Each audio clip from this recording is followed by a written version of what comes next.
Assalamualaikum warahmatullahi wabarakatuh. Perkenalkan, nama saya Dinda Yustia, NIM H11011911032. Saya akan mempresentasikan hasil paper kelompok saya, yaitu dengan judul pemanfaatan data mining dalam bisnis. Yang pertama, teknik data mining. Berikut ada 4 operasi yang dapat dihubungkan dengan data mining. Yang pertama, predictive modeling. Ada 2 teknik yang dapat dilakukan dalam predictive modeling, yaitu classification, digunakan untuk membuat dugaan awal tentang kelas yang spesifik untuk setiap record dalam database dari satu set nilai kelas yang mungkin. Yang kedua, value prediction, digunakan untuk memperkirakan nilai numerik yang kontinu dan terasosiasi dengan record database. Teknik ini menggunakan teknik statistik klasik dari linear regression dan non-linear regression. Yang kedua ada database segmentation. Tujuannya yaitu untuk mempartisi database menjadi sejumlah segmen, cluster atau record yang sama, di mana record tersebut diharapkan homogen. Lalu ketiga ada link analysis. Tujuannya itu untuk membuat hubungan antara record yang individual atau sekumpulan record dalam database. Aplikasi pada link analysis meliputi produk affinity analysis, direct marketing, dan stock price movement. Yang keempat ada deviation detection. Teknik ini mengidentifikasi outlier yang mengekspresikan deviasi dari ekspektasi yang telah diketahui sebelumnya. Operasi ini dapat ditampilkan menggunakan teknik statistik dan visualisasi. Aplikasi deviation detection misalnya pada deteksi penipuan dalam penggunaan kartu kredit dan klaim asuransi, quality control, dan defect tracing. Dalam data mining terdapat 2 tipe teknik, yaitu teknik klasik atau classical technique yang terdiri atas statistik, yaitu cabang ilmu matematika yang mempelajari tentang sekumpulan dan deskripsi data yang akan digunakan dalam membuat laporan tentang informasi yang penting agar seseorang dapat membuat keputusan yang berguna. Salah satu keuntungan statistik adalah menampilkan database dalam tampilan berlevel tinggi yang menyediakan informasi-informasi yang berguna tanpa perlu mengerti setiap record secara detail. Yang kedua ada nearest neighbor. Nearest neighbor merupakan teknik prediksi yang hampir sama dengan pengelompokan untuk memperkirakan apakah nilai prediksi ada dalam satu record, mencari kesamaan nilai prediktor di dalam basis data historis, dan menggunakan nilai prediksi dari record yang terdekat untuk tidak membagi-bagikan record. Yang ketiga ada pengelompokan atau clustering. Pengelompokan merupakan metode yang mengklasifikasikan data ke dalam kelompok-kelompok berdasarkan kriteria masing-masing data.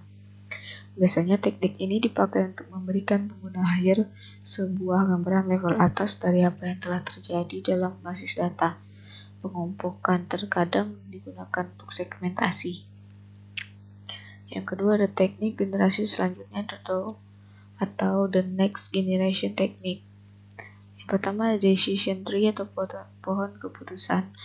Merupakan model prediktif yang dapat digambarkan seperti pohon, di mana setiap node di dalam struktur pohon tersebut mewakili sebuah pertanyaan yang digunakan untuk menggolongkan data.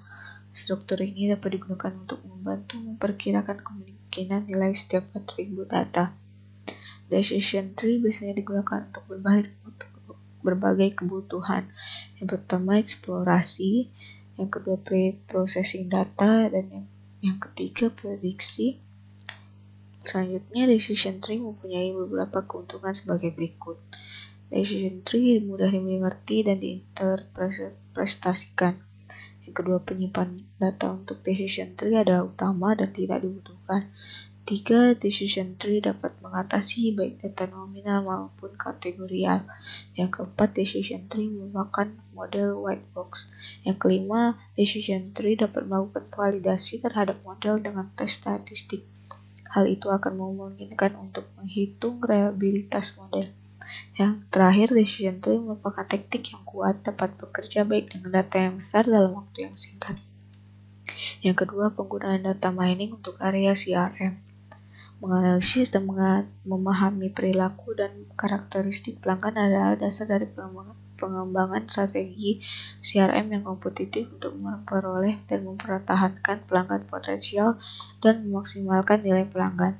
Alat penambangan data yang sesuai, yang pandai mengekstraksi dan mengidentifikasi informasi dan pengetahuan yang berguna dari database pelanggan yang sangat besar adalah salah satu alat pendukung terbaik untuk membuat keputusan CRM yang berbeda.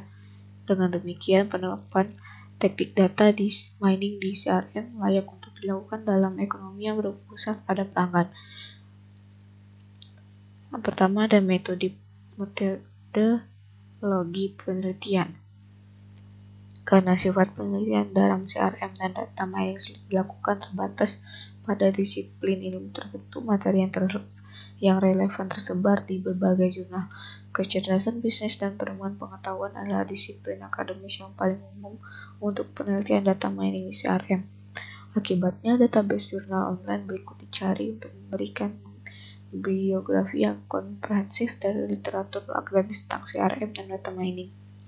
Ada ABI atau Inform Database, ada Academic Search Premier, Business Source Premier, Emerald Full Text, Agenta Journals, Science Direct, and IEEE Transaction.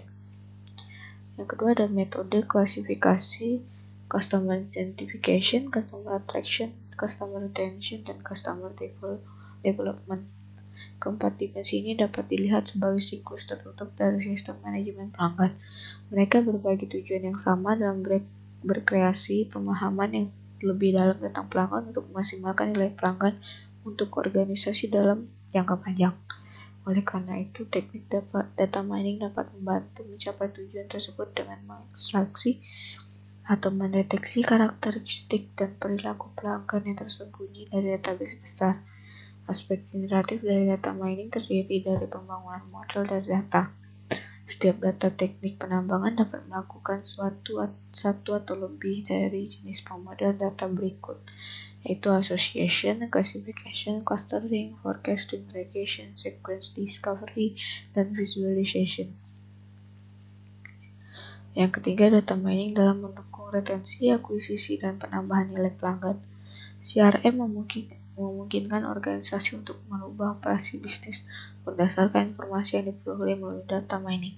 Hubungan antara fungsi umum yang digunakan oleh organisasi membutuhkan hasil laporan berdasarkan informasi yang dikumpulkan dari data mining. Data mining biasanya melibatkan penggunaan pemodelan prediksi, pendugaan, dan teknik pemodelan deskriptif sebagai elemen kuncinya.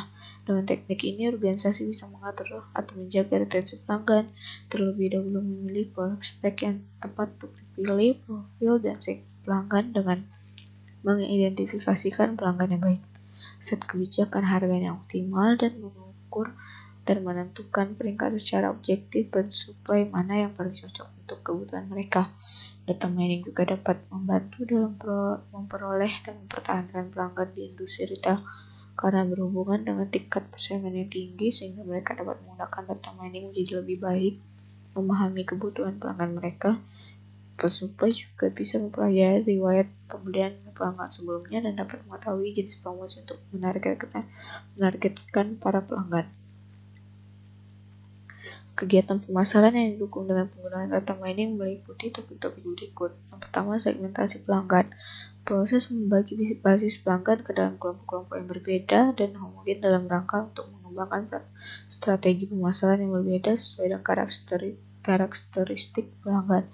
Data mining juga dapat digunakan untuk pengembangan skema segmentasi berdasarkan situasi saat ini yang diharapkan atau diperkirakan dari nilai pelanggan. Segmen ini diperlukan dalam rangka untuk memprioritaskan penanganan pelanggan dan intervensi pemasaran sesuai dengan pentingnya setiap pelanggan. Kedua, ada segmentasi kampanye. Pemasaran langsung, retailer menggunakan kampanye pemasaran langsung untuk melakukan komunikasi dengan pelanggan mereka melalui surat, internet, email, telepon, dan saluran langsung lainnya. Hal ini dilakukan untuk mendorong akuisisi pelanggan dan pembelian produk lainnya pada retailer. Data mining dan klasifikasi kecenderungan model pada khususnya dapat mendukung pengembangan kampanye pemasaran bertarget. Mereka menganalisis karakteristik pelanggan dan mengenali profil dari target pelanggan. Model klasifikasi digunakan untuk mengoptimalkan kampanye pemasaran dan dapat dijelaskan sebagai berikut. Pertama, model akuisisi. Model ini digunakan untuk mengenali calon pelanggan yang berpotensi menguntungkan dengan mencari clones dari pelanggan yang sudah ada dalam daftar kontak eksternal. Yang kedua ada model cross tip upselling. Model digunakan untuk mengungkapkan potensi pembelian dari pelanggan yang sudah ada. Yang terakhir, model pengurangan sukarela atau voluntary attrition. Model ini digunakan untuk mengidentifikasi awal pelanggan dan melihat para pelanggan tersebut dengan kemungkinan peningkatan untuk meninggalkan suatu organisasi secara sukarela. Yang ketiga ada segmentasi market basket and sequence. Model ini dapat digunakan untuk analisis market basket dan untuk mengungkapkan jenis produk atau jasa yang dapat dijual bersama-sama dengan produk yang dibeli oleh pelanggan. Model urutan atau sequence analysis dilakukan dengan memperhitungkan urutan tindakan atau pembelian dari pelanggan serta dapat mengidentifikasi urutan peristiwa yang terjadi. Siklus hidup pelanggan menunjukkan hubungan antara pelanggan dan organisasi. Organisasi menjelaskan 3 cara untuk meningkatkan nilai pelanggan. Yang pertama, meningkatkan tingkat pembelian produk tertentu. Yang kedua, menjual lebih banyak produk. Dan yang terakhir, mempertahankan pelanggan untuk jangka waktu yang lebih lama. Sekian presentasi saya dari makalah kelompok kami. Terima kasih. Wassalamualaikum warahmatullahi wabarakatuh.